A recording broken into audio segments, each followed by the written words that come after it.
जीवन में आने वाले संघर्षों के लिए जब मनुष्य स्वयं को योग्य नहीं मानता, जब उसे अपने ही बल पर विश्वास नहीं रहता, तब वो सद्गुणों को त्याग कर दुर्गुणों को अपनाता है। वस्तुतः मनुष्य के जीवन में दुर्जनता जन्म ही तब लेती है जब उसके अंतर में आत्मविश्वास नहीं होता। आत्मविश्वास ही अच्छाई को धारण करता है। ये आत्मविश्वास है क्या?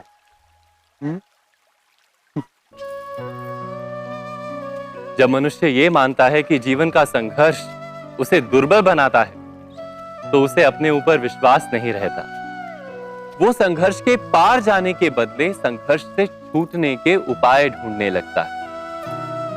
किंतु जब वो ये समझता है कि ये संघर्ष उसे अधिक शक्तिशाली बनाते हैं, ठीक जैसे व्यायाम करने से देह की शक्ति बढ़ती है, तो प्रत्येक संघर्ष के साथ उसका उत्साह बढ़ता है।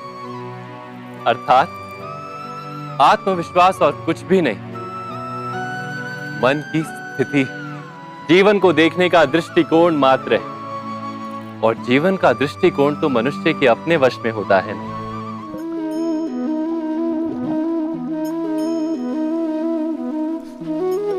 इस संसार में आने वाला प्रत्येक बालक संपूर्णतः संस्कार रहित होता है। उसके अंतर पर ना किसी अच्छे संस्कार के चिन्ह अंकित होते हैं, ना ही बुरे संस्कार के। अर्थात जन्म से बालक में ना कोई गुण होता है और ना ही कोई दोष। तो ये दोष अथवा गुण किस प्रकार प्राप्त होते हैं? क्या हमने कभी विचार किया है?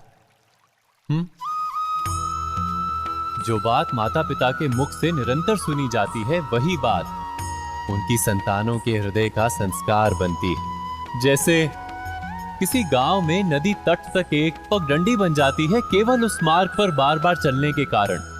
अर्थात माता पिता के हृदय की इच्छाएं उनकी संतानों के हृदय का दोष अथवा गुण बनकर जन्म लेती हैं। क्या ये सत्य नहीं? पर फिर भी जब उनकी संतानों में कोई दोष दिखाई देता है, तो माता पिता आश्चर्य और दुख से भर जाते हैं। माता पिता का हृदय ये प्रश्न करता है कि उनकी संतानों में ये कुसंस्कार आए कहां से। सत्य तो यही है कि माता पिता अपनी संतानों को अनजाने में ही कुसंस्कार के बीज दे देते हैं, जो उनके संतानों की हृदय भूमि पर कुसंस्कार का वृक्ष बनकर उठता है। अर्थात अपनी संतानों को सुसंस्कारी और धर्ममय बनाने की आशा रखने वाले प्रत्येक माता पिता को प्रथम अपने हृदय की इच्छाओं पर अंकुश रखना क्या अनिवार्य नहीं? प्रत्येक माता पिता इस पर विचार अवश्य कीजिएगा।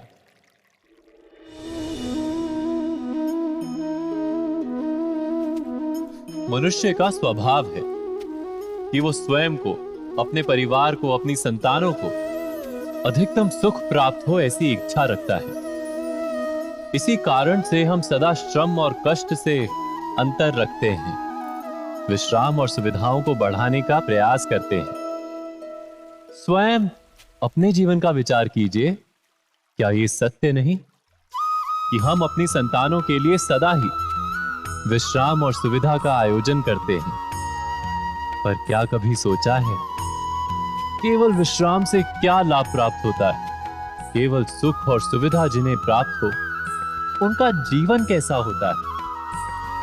शरीर जब श्रम करता है तो अधिक स्वस्थ बनता है। बुद्धि भी जब कठिन चुनौतियों का सामना करती है तो अधिक तेजस्वी बनती है। ये हम सबका अनुभव है, पर हम शायद ये भूल जाते हैं कि मन और आत्मा को जब कठिनाइयां प्राप्त होती हैं, तब वे भी अधिक बलवान होती हैं। अर्थात जब भी हम अपनी संतानों को श्रम और दुख से दूर रखने का प्रयास करते हैं, क्या वास्तव में उनके सुख का मार्ग बंद नहीं कर देते? स्वयं विचार कीजिए।